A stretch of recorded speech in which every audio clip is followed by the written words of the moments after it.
Bonjour les amis, dans cette vidéo on va continuer l'interprétation prophétique du livre de Josué. Donc on a parlé de la traversée du Jourdain qui correspondait donc à ce grand jour de l'avènement de Christ. Et puis dans la dernière vidéo qui était assez longue, j'ai parlé de beaucoup de choses, notamment donc ce tribunal de Christ avec la nouvelle circoncision qui est toujours le signe de l'alliance éternelle qui a été faite avec Abraham dans la Genèse. Puis après, on a eu ce grand repas de fête et je voulais encore ajouter une chose sur ce grand repas. C'est aussi le repas dont il est question dans le psaume 23. Je voulais mentionner juste ça parce que c'est un psaume qui est quand même très très connu. C'est aussi un chapitre qui est entièrement prophétique, évidemment. Et dans ce verset 5, il y a ce passage qui dit « Tu dresses devant moi une table en face de mes adversaires ». Et je pense qu'ici dans Josué, on a exactement ça, parce qu'ils sont en train de faire une célébration en face de leurs adversaires qui sont donc barricadés dans Jéricho.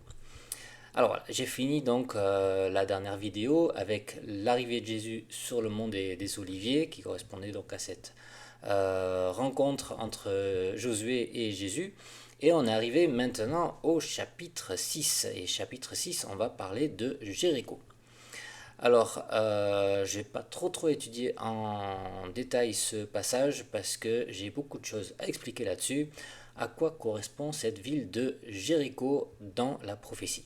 Et pour moi, c'est évidemment Babylone. Babylone la Grande, il en est question dans beaucoup de prophéties. Et puis voilà, on est arrivé maintenant devant cette ville qui doit être détruite, une ville qui est quand même très particulière dans la conquête du pays promis.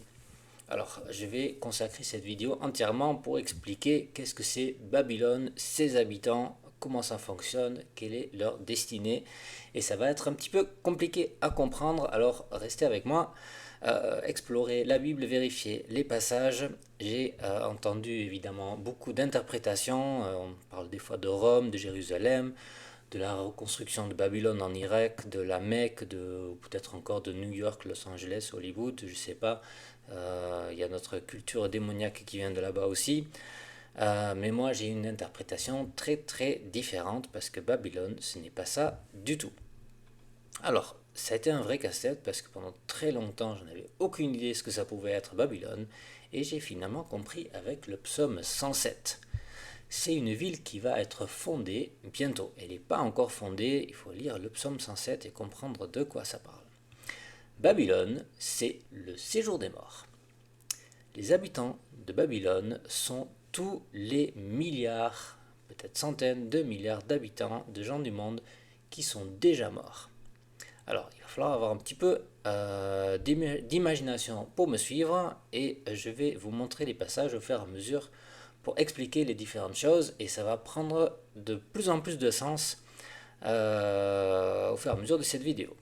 Donc Babylone, c'est la ville des morts. C'est la grande ville où vont habiter tous ces gens qui vont sortir de l'enfer. Alors, Jésus nous a prévenus, personne ne s'attend à ce qui va arriver bientôt.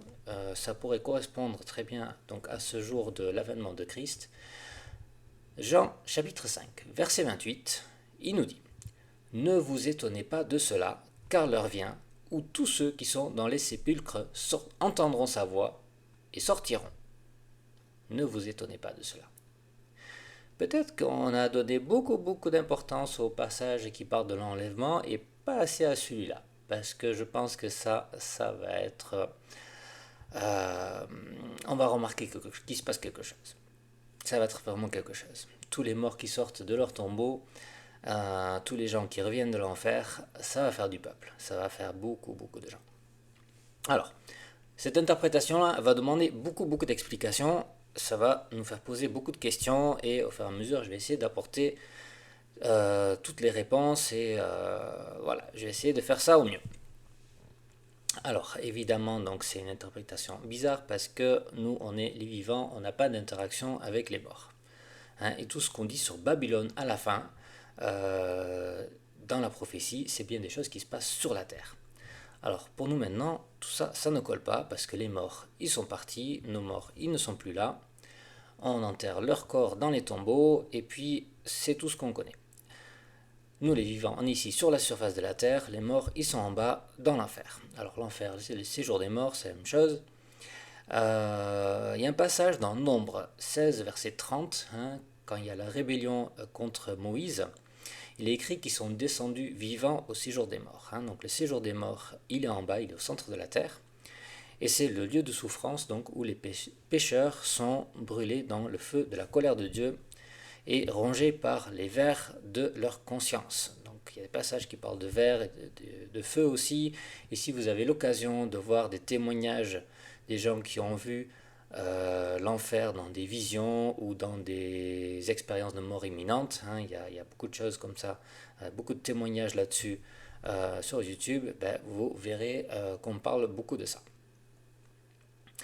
Alors, c'est donc un lieu où il n'y a pas d'eau, hein, c'est l'endroit où demeure aussi l'homme riche dans Luc chapitre 16. Celui qui a été dans cet endroit, il voulait juste avoir, cet homme riche voulait juste avoir une goutte d'eau sur sa langue, mais il n'en a pas eu et il n'en a toujours pas eu depuis. Alors, Babylone, ce sont tous ces gens-là, hein, et ils sont très très très nombreux. Plusieurs centaines de milliards peut-être, je ne sais pas. Ces gens, ils sont morts, mais ce n'est que leur première mort. Hein. Il y a une première mort, il y a une seconde mort, ils ne vont pas rester là.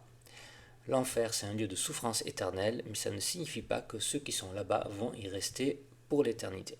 Pour l'instant, ils n'ont pas de perspective, mais il va y avoir une résurrection après le millénium, on sait au moins ça.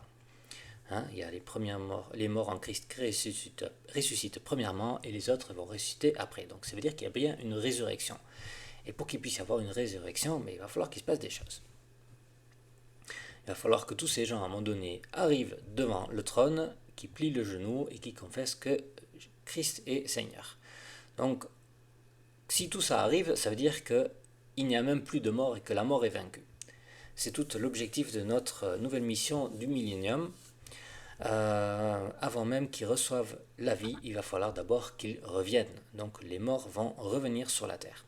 Et souvenez-vous que Jésus nous dit, et il y a pas mal de passages qui le confirment, Jésus a les clés de la mort. Il a les clés de la mort, du séjour des morts. Alors, donc forcément, il va l'ouvrir. Hein, il va ouvrir cet enfer même avant son retour, parce que quand il arrive pour juger les vivants et les morts. Donc ça veut dire que les morts, ben, ils sont là. Hein, il va juger les morts, il va juger les vivants, et ça va se passer en même temps. Donc les morts, ils sont là. Ils vont revenir et ils seront toujours des morts. Donc on peut les appeler des morts vivants. Et moi, des fois, je vais avoir tendance à les décrire comme des zombies. Pas parce que je m'inspire de la science-fiction, mais parce que ben, c'est peut-être, enfin si, c'est peut-être un terme qui nous permet un petit peu de comprendre comment ils sont, parce que on va voir un petit peu ces passages, qu'est-ce que ces gens qui reviennent sont et comment ils sont. Donc, quand Jésus arrive, tout le monde le verra. Hein, et écrit même les pharisiens le verront. Quand Jésus a été conduit devant les pharisiens, il nous dit ça hein, dans Marc 14, 62. Il répondit, je le suis, et vous verrez le Fils de l'homme assis à la droite de la puissance de Dieu, venant sur les nuées du ciel. Donc les pharisiens, ils vont voir Jésus arriver sur les nuées. Donc dans la chronologie, l'arrivée des morts, le retour des morts, c'est donc à l'avènement de Christ ou avant l'avènement de Christ. Hein, et donc ce verset que je vous ai lu dans Jean 5, 28, ne vous étonnez pas de cela, l'heure vient où tous ceux qui sont dans les sépulcres entendront sa voix et sortiront. Ceux qui auront fait le bien ressusciteront pour la vie, mais ceux qui auront fait le mal ressusciteront pour le jugement.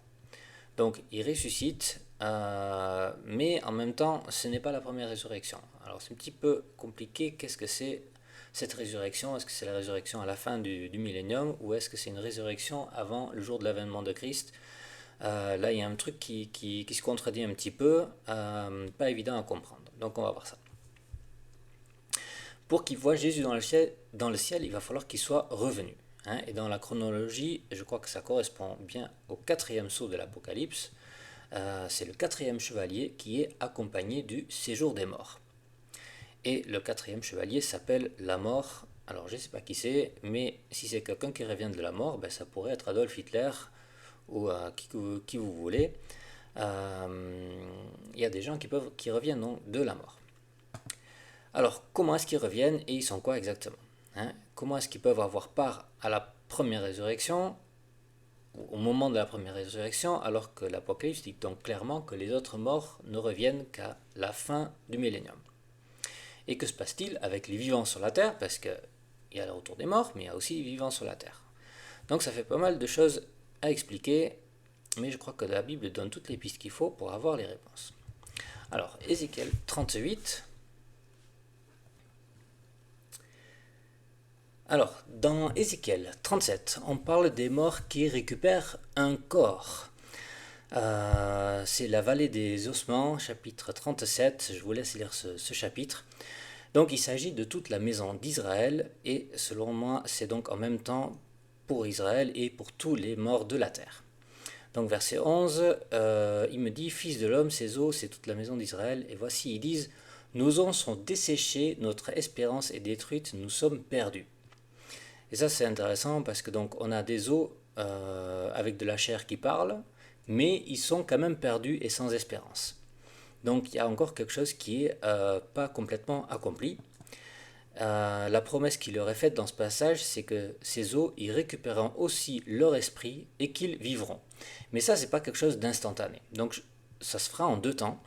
Hein. Il y a ces morts qui reviennent, ils récupèrent un corps, des os, de la chair, mais ils ne récupèrent pas la vie. Ça sera la résurrection à la fin du millénium. Alors, pour expliquer un peu mieux, j'ai déjà parlé du fonctionnement donc de la Trinité de l'homme, hein, comment nous sommes corps, âme et esprit, à l'image de Dieu, créés par Dieu, donc de la même manière. Et les hommes qui sont perdus, quand ils meurent, ils ne perdent pas seulement leur corps, hein, ils perdent aussi leur âme. Parce que l'âme, c'est la vie, et Hébreux 4.12 explique que c'est par le jugement de la parole de Dieu que leur âme est dissociée de leur esprit. Hein, l'âme, c'est la vie qui retourne à Dieu. On voit ça dans ce passage qui dit « Cette nuit, ton âme te sera redemandée. Hein, » Donc, il perd son corps qui va au tombeau, il perd son âme qui lui sera redemandée et l'âme retourne auprès de Dieu. Donc, ceux qui sont perdus, ils perdent leur corps et leur âme parce qu'ils sont sous le jugement de Dieu.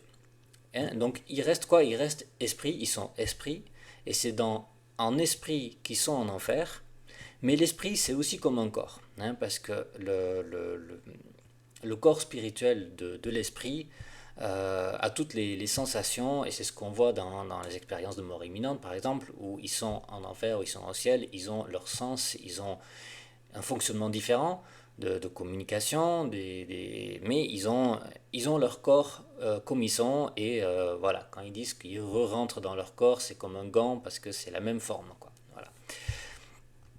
Donc les morts, quand ils reviennent, ils récupèrent un vrai corps, mais ils ne récupèrent pas leur âme. Hein, c'est ça la différence. Quand ils vont revenir donc du séjour des morts, de l'enfer, ils récupèrent un corps, mais pas leur âme. Ils ont un corps de mort. Donc c'est un corps avec des os, avec de la chair, on l'a vu dans Ézéchiel 37. Ce passage mentionne aussi les nerfs, hein, mais il manque quelque chose. Il y a quelque chose qui n'est pas mentionné dans Ézéchiel 37, et ça, c'est le sang. Moi, j'ai dit qu'ils n'auront pas le sang parce qu'il écrit que l'âme, c'est la vie. La vie est dans le sang. Donc le sang, c'est le sang de la résurrection. C'est ce qui leur redonnera une âme à la fin du millénium.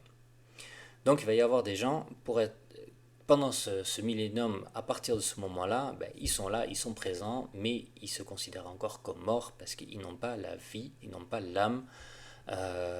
Et c'est des corps qui tiennent debout, mais sans le sang. Alors, on n'a pas besoin de se poser la question physiquement comment ça marche. On voit dans ceux qui ont des visions en enfer que leur corps spirituel se régénère tout seul et qu'ils peuvent continuer à souffrir éternellement.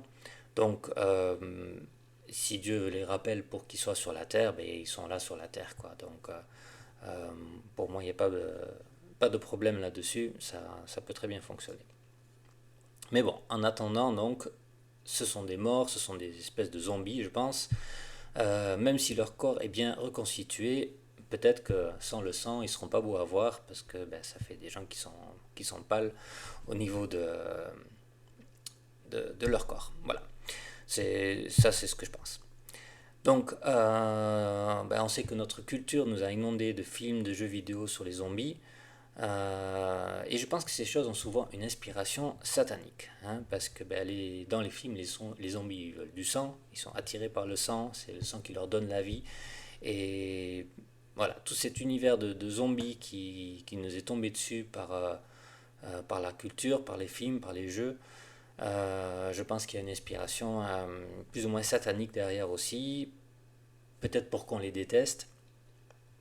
Je dis pas que ça va être de la même manière, mais voilà. Mon interprétation, c'est juste de dire que l'enfer sera ouvert et que les méchants de la terre vont revenir et qui seront donc dans un état différent. Donc avec un corps, et du coup ils ne peuvent plus mourir parce qu'ils sont déjà morts.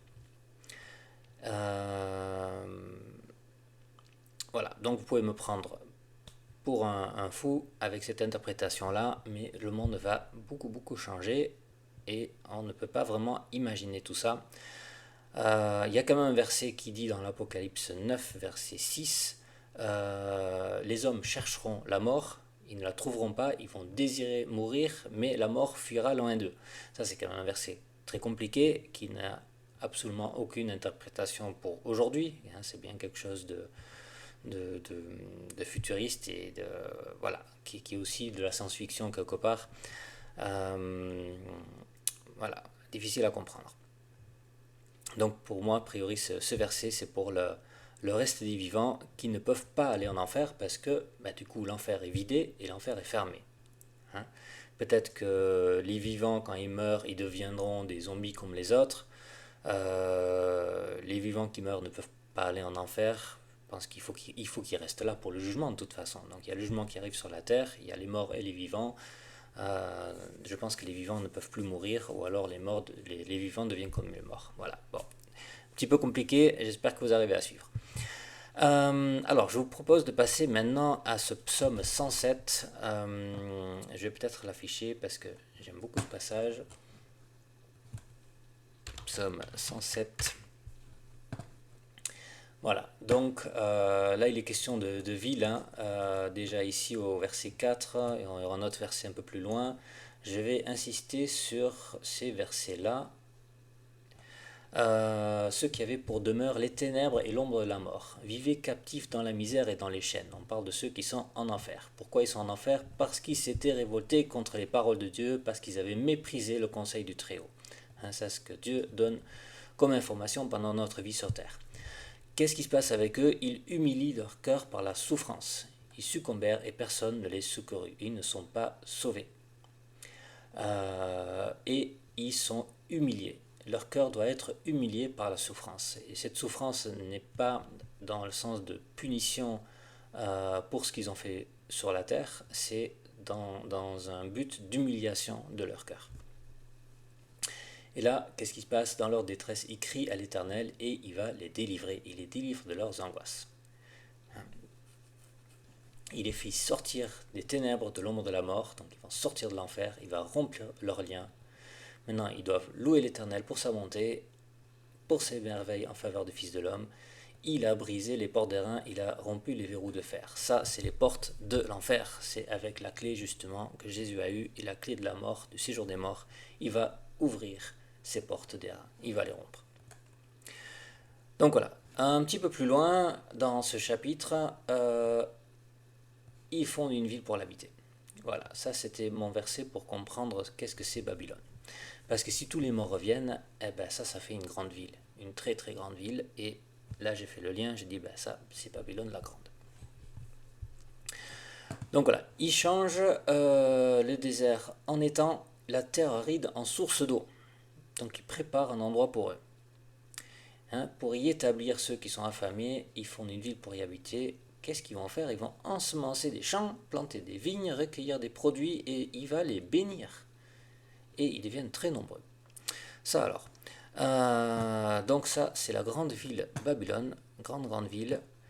Et il y a un endroit au désert qui est changé en source d'eau pour accueillir cette ville. Alors peut-être que ça va être le désert du Sahara, hein, je me suis amusé à faire le calcul, peut-être qu'on peut caser 200 milliards de personnes dans le Sahara, avec les densités des grandes villes, on peut caser quand même beaucoup de monde dans peu d'endroits, et même si aujourd'hui on dit ça rentrera jamais, pour eux ça sera toujours beaucoup mieux que l'enfer où ils étaient. Donc, je ne sais pas si on a besoin de réfléchir à ça avec les proportions d'aujourd'hui, avec la terre d'aujourd'hui, ou si tout aura déjà bien changé quand il y a ce moment de résurrection. Dieu, en tout cas, prépare un endroit pour eux, pour que ça marche pour eux. Voilà, donc ça me semble aussi logique pour eux qu'ils ont besoin de fonder une ville, parce que ben, si en même temps les vivants et les morts sur la terre, ben, ça va peut-être pas très bien coller entre nous. Euh, voilà, donc on voit qu'ils peuvent construire, qu'ils peuvent planter, qu'ils peuvent manger. Je ne suis pas sûr qu'ils peuvent aussi se multiplier, moi je pense pas. Ça me semble un peu bizarre ça. Maintenant, on va voir un petit peu qu'est-ce qu'on peut expliquer avec cette interprétation au niveau d'autres passages bibliques. Parce qu'il y a beaucoup de passages bibliques qui parlent de Babylone et de son jugement final. Donc, je vais vous donner quelques références, vous pouvez les vérifier. Il y a le psaume 137, il y a Ésaïe 13 et 14 qui parlent donc au début de la bataille de l'armée des saints qui va les combattre. Avoir toujours un peu en tête Jéricho, parce qu'à la base on parlait de ça, mais je vais parler beaucoup plus de Babylone finalement. Mais l'armée des saints qui va combattre Babylone, ben, c'est l'armée d'Israël hein, qui tourne autour de Jéricho, qui va combattre Jéricho. Ésaïe 14, ça correspond donc après la mort de la bête. Je sais plus pourquoi j'ai noté ça. Bon, je sais plus. Lisez Ésaïe 14. Il y a Ésaïe 48 aussi, où Dieu appelle son peuple à sortir de Babylone. Je vais revenir sur ce sujet-là parce que ça va être important. Son peuple qui doit sortir de Babylone, c'est aussi écrit dans Apocalypse 18. Jérémie 51 et Jérémie 50 et 51, deux chapitres. Ils sont très similaires, très similaires à Apocalypse 17 et 18. Et dans ce chapitre 51, il y a deux versets, le 44 et le 58, il est question des murailles qui tombent, les murailles de Babylone. Ça c'est encore une fois comme Jéricho, la même chose. Et dans l'Apocalypse, en fait, on l'a aussi, parce que quand on dit elle est tombée Babylone la grande, ben, c'est comme l'effondrement des murailles. On parle, c'est le même. Voilà. Jéricho, c'est vraiment un symbole pour parler de cette destruction de Babylone qui va arriver. Et donc évidemment, ben, dans l'Apocalypse, tous les passages qui parlent de Babylone, il y a plusieurs chapitres, 14, 16, 17, 18. Alors, on voit dans l'Apocalypse, et puis d'autres passages aussi, que cette ville, elle porte la culpabilité de tout le sang qui a été versé sur la terre. Ben oui, puisque c'est les morts. Il y a tous ceux qui sont coupables du sang versé de tous les prophètes. Hein, c'est la ville où il y a tous les méchants de tous les temps. Tous les méchants de tous les temps habitent dans cette ville. Donc il y a quelques versets aussi. Donc pour montrer que Babylone, ce n'est pas la même chose que le reste du monde. Hein, il y a une distinction entre Babylone, le jugement de Babylone et les nations. Donc il y a quand même plusieurs textes qui font une distinction entre les deux. Donc je voulais juste montrer qu'il y a une distinction entre Babylone et le reste du monde. Dans Josué aussi, on voit que c'est pas pareil. Le jugement de Jéricho, il est vraiment à part par rapport à la conquête du reste du pays promis. Donc on voit dans Apocalypse 17 par exemple que les rois de la terre font commerce avec Babylone. Hein, que la bête et les cornes, les 10 cornes haïssent la prostituée et qui veulent la brûler. Et cette prostituée, c'est en même temps Babylone, mais c'est en même temps aussi Rahab. On va parler de Rahab après. Donc il me semble évident que les vivants, ils détestent les morts. Et à mon avis, parce que puisqu'ils sortent de l'enfer, ils sont le témoignage de l'existence de l'enfer. Hein, juste leur simple existence, quelque part, leur rappelle aux vivants qu'il existe un enfer, il existe un jugement de Dieu, et la mort ce n'est pas la fin, mais Dieu va juger toutes choses. Donc voilà. D'après Psaume 107, donc, est-ce qu'il faut que je l'affiche? Je ne sais plus. Les morts qui ont été libérés, ils sont censés donc être reconnaissants. On avait vu ça au début, hein, qui louent l'Éternel pour sa bonté, verset 15. Hein, ils sont censés être reconnaissants pour la délivrance que Dieu leur a accordée. Ils sont bénis dans leur ville, qu'ils peuvent fonder, et pourtant ils sont directement décrits comme la ville qui est à l'origine de l'impudicité sur la terre. Alors quand on lit ce psaume, on comprend que cette ville commence de façon positive. Ils ont été libérés des souffrances de l'enfer. Et donc leur souffrance avait un but, hein. Le but de faire souffrir, c'est donc d'être humilié pour un changement de vie. Et c'est aussi donc Rahab. Rahab, c'est celle qui va changer de vie. Rahab, c'est celle qui va faire la déclaration de foi. Elle fait confiance à ce Dieu d'Israël. Les morts qui sont morts, d'abord tous ces morts, ils sont morts dans l'ignorance de Dieu. Et Dieu leur fait miséricorde en les laissant sortir de l'enfer. Là, il y a un verset intéressant pour ça. Je vais remettre ça encore à l'écran. Romains 11, 32. Bien ce verset. Car Dieu a renfermé tous les hommes dans la désobéissance pour faire miséricorde à tous. Il va faire miséricorde à tous. Ils sont dans la désobéissance, ils vont aller en enfer, et pourtant il va faire miséricorde à tous. Ça veut dire que tous soient sauvés? D'après ce passage, oui.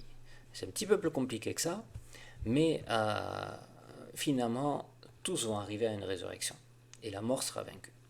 Donc il y a une miséricorde à tous. Miséricorde qui va arriver, là pour l'instant, ils n'ont pas la vie éternelle, parce qu'il y a encore la possibilité pour eux d'avoir une seconde mort. Ça ne concerne pas les élus, nous qui sommes sauvés maintenant, nous qui persévérons jusqu'au bout, mais pour eux, la seconde mort veut dire le retour dans les flammes de l'enfer quand ils passeront au jugement dernier, et là, ils sont parfaitement conscients de ce qui va les attendre. Là, ce n'est pas du tout une mort dans l'ignorance, ils sont conscients de ce qui va les attendre pour la deuxième mort, tous ces gens-là qui sont déjà passés par la première mort et qui ont eu cette phase donc de souffrance en enfer. Donc Rahab, elle est parfaitement consciente du jugement qui va arriver sur eux. On voit ça dans le livre de Josué. Mais on voit dans l'Apocalypse que cette ville est devenue adultère. Ils ne sont pas tous comme Rahab. On sait maintenant que le jugement de Dieu va arriver sur cette ville, c'est inévitable, et même avec Rahab à l'intérieur. Mais il va s'opérer donc un changement dans Babylone. Suivez l'histoire de Josué, quand on arrive à la dernière série de 7. La dernière série de 7, qu'est-ce qui se passe? Les murs s'effondrent, mais la maison de Rahab, elle est préservée.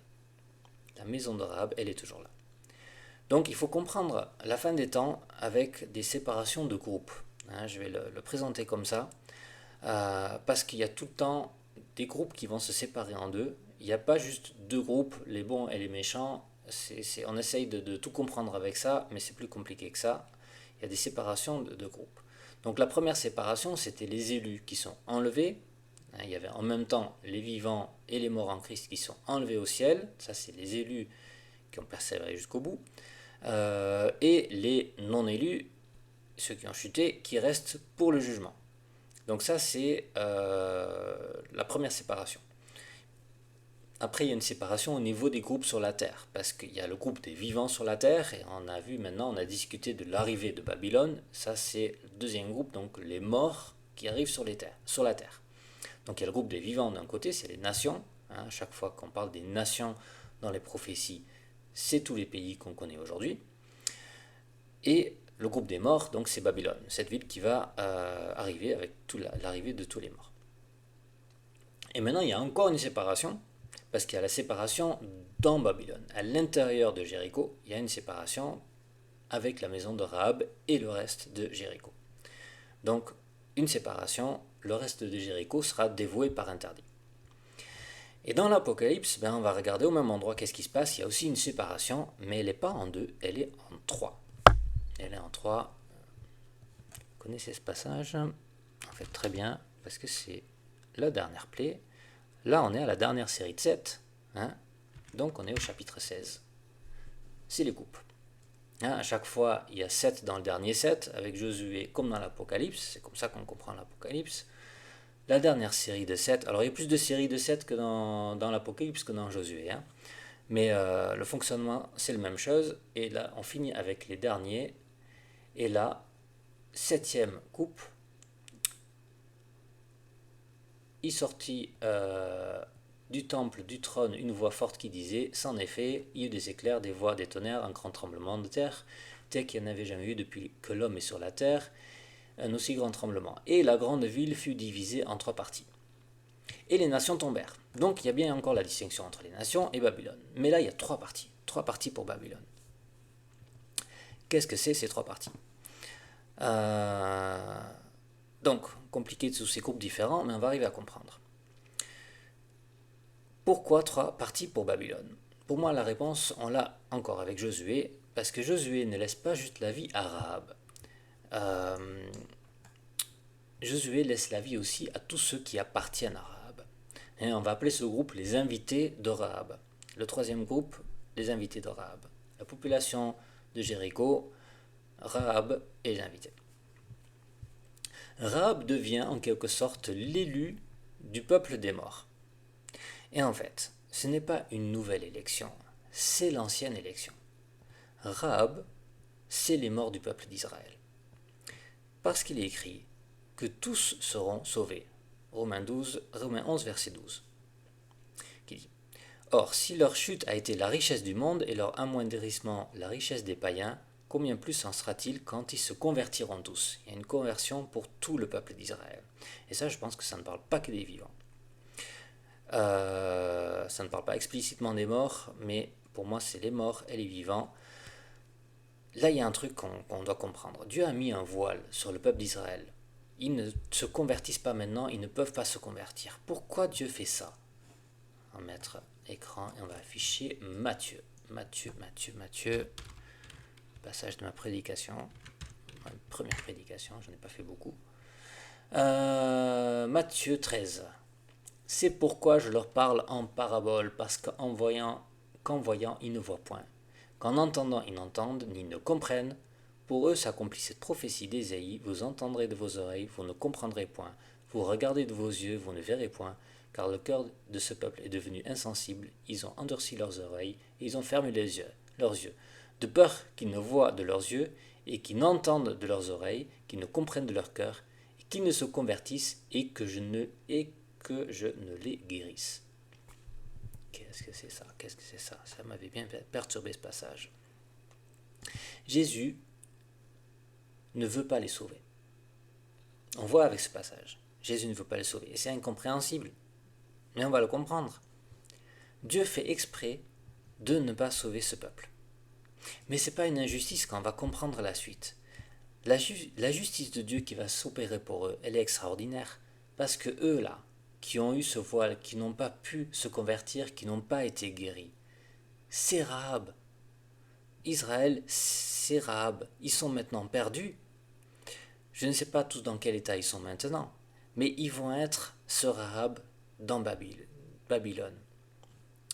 Israël est cette maison inébranlable sur la muraille qui ne va pas tomber.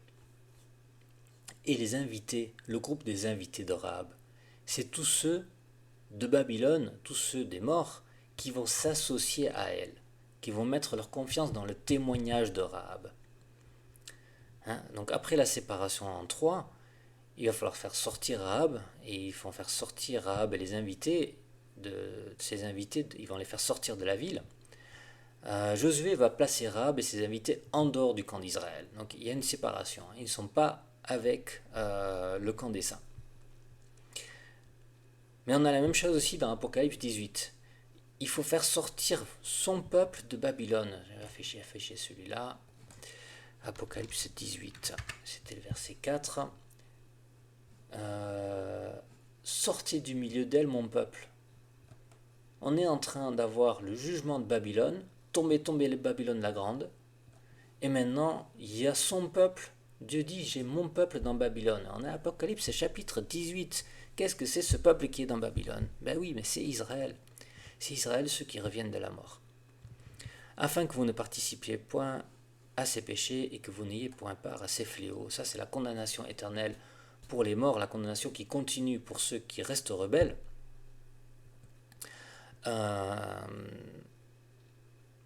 Mais le peuple qui sort, c'est Rahab, et avec tous ceux qui lui appartiennent, tous ceux qui sont dans sa maison, qui ont cru à son témoignage pour être sauvés. parce qu'il est écrit dans Josué, tous ceux qui sont dans ta maison, tous les tiens, ils sont sauvés. Ça, c'est l'accomplissement aussi, tout ça, de la prophétie d'Osée. Osée, c'est le prophète qui devait se marier avec une prostituée. Voilà, c'est ce chapitre-là. Là. Va prendre une femme prostituée et des enfants de prostitution. Tout ça, c'est dans un contexte de prostitution d'enfants de la prostituée. Et là, il doit donner des noms à ses enfants. Et ces noms, ils signifient pas mon peuple. Vous avez ici les noms. Alors, je ne sais plus exactement quel verset c'est. Il faut lire les versets 2 à 6. Donc le premier un nom de Gisraël et le deuxième après un nom comme nom Lo-Shama. Pas de pitié pour la maison d'Israël, pas de pardon pour la maison d'Israël. Voilà. Donc ça c'est l'absence donc d'ouverture pour arriver au salut maintenant pour Israël. Et c'est pendant tout ce temps jusqu'au retour des morts. Pendant très longtemps. Mais ils ont une destinée tellement extraordinaire pour l'éternité derrière qui va compenser tout ça. Largement. Parce que la promesse faite à Abraham, elle n'est pas encore accomplie. Voilà, donc ces enfants de la prostituée, pas mon peuple, je ne suis pas votre Dieu, mais il y a encore la promesse là. Tiens, c'est encore là aussi. La promesse à Abraham, le nombre d'enfants sera comme le sable de la mer qui ne peut pas se mesurer. Et vous serez mon peuple. Et on leur dira, fils du Dieu vivant. Les enfants de Juda et d'Israël se rassembleront. Ça, Juda ici, c'est l'image de ceux qui appartiennent au chef de Juda, c'est-à-dire à Jésus, son Église, et Israël qui vont se rassembler ensemble comme les deux tribus et qui vont donc avoir un chef qui est Christ bien sûr, et qui vont donc être ensemble. Il y a encore plein de choses là à découvrir au niveau de Osée, chapitre 2, très intéressant aussi.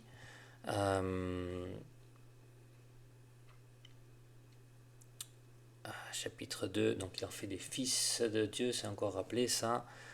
Donc des enfants de la prostituée, des fils de la prostitution, c'était des gens qui étaient mauvais et il va donc faire alliance avec elle. Il va lui dire je suis ton fiancé, il va lui rappeler l'amour de sa jeunesse. Alors maintenant on est où? On est à la moitié de la parabole du fils prodigue. Je change de contexte, on va parler de parabole du fils prodigue parce qu'en fait tout ça c'est exactement la même chose. Là ce qu'on vient de voir c'est le fils perdu qui est rentré à la maison. Le père a préparé le sacrifice, le veau gras, ça c'est le sacrifice de Jésus qui compte aussi pour eux. Il donne une bague, c'est-à-dire il fait alliance avec eux, il donne un vêtement, c'est le vêtement qui couvre la nudité pour eux. Là on parle de la nudité aussi dans le jugement de la prostituée. Donc on couvre, c'est l'idée de couvrir ses péchés, de faire alliance avec. Ils sont pardonnés et ils sont au bénéfice du sacrifice de Jésus à la croix. Voilà, et ça, dans cette parabole, le Père il va dire, ne faut-il pas s'égayer parce que il était mort et maintenant il est vivant, maintenant il vit. C'est cette joie de il était mort et maintenant il vit, il faut s'égayer. Voilà, ça c'est le retour de ce qui était perdu et qui va rentrer à la maison, c'est Israël, c'est Rahab. Et ça c'est quelque chose de vraiment, vraiment extraordinaire. Donc voilà, Dieu va sauver les morts. Il y a encore une différence entre Rahab, ses invités, et les élus qui vont revenir plus tard pour régner avec Christ, parce que les élus, ils sont plus là. Là, c'est les 3 ans et demi d'absence, ils ne sont pas là. On a été enlevé déjà, depuis ce premier, ça correspondait donc au passage de la traversée du Jourdain. Mais Rahab ne va pas régner. Comme le fils prodigue, il ne récupère pas l'héritage. Il y a une différence là-dedans. Au niveau de chaque groupe va avoir un héritage différent, une destinée différente pour ce qui va être donné pour l'éternité. Donc Rahab, la part de Babylone qui correspond à Israël, n'est pas encore sanctifiée. Donc ils sont sortis de l'enfer, ils ont été jugés avec les plaies de Babylone, mais ils ne sont pas sans péché. La suite pour Rahab, c'est que Dieu va parler à son cœur. On le voit bien dans le passage de Osée aussi, Dieu va parler à son cœur pour qu'elle retrouve cet amour de sa jeunesse. Et en fait, Dieu il s'adresse exactement aux mêmes personnes à qui il s'est adressé dans l'Ancien Testament. Parce que ceux qui ont été désobéissants, ils sont là. Ceux qui ont fait la traversée de la mer Rouge et qui ont suivi les idoles depuis le début, ils sont là. Ils sont là dans cette foule de gens qui reviennent. Hein. Même ceux qui ont crié crucifie-le du temps de Jésus, eux, ils sont là aussi. Hein. Voilà, je vais peut-être finir avec cette lecture, Osée 3, parce que c'est encore très très beau chapitre. L'Éternel me dit, va encore, aime une femme aimée d'un amant et adultère, aime-la comme l'Éternel aime les enfants d'Israël, qui se tournent vers d'autres dieux et qui aiment les gâteaux de raisin. Je l'ai acheté pour 15 cycles d'argent, un homère d'orge et un létec d'orge. Et je lui dis, reste longtemps pour moi, ne te livre pas à la prostitution, ne sois à aucun homme, et je serai de même envers toi. Car les enfants d'Israël resteront longtemps sans roi, sans chef, sans sacrifice, sans statut, sans éphod et sans téraphim. Après cela, les enfants d'Israël reviendront, ils chercheront l'Éternel leur Dieu, et David leur roi, et ils tressailleront à la vue de l'Éternel et de sa bonté dans la suite des temps. Voilà, et bien c'est avec cette bonté que Dieu va nous révéler que je vais vous laisser, et j'espère que vous avez apprécié cette étude. Moi, je suis très excité de voir s'accomplir ce projet que Dieu a. Je trouve que, même si je n'ai peut-être pas encore tout compris dans les détails, je suis certain que c'est un projet extraordinaire. Que Dieu vous bénisse.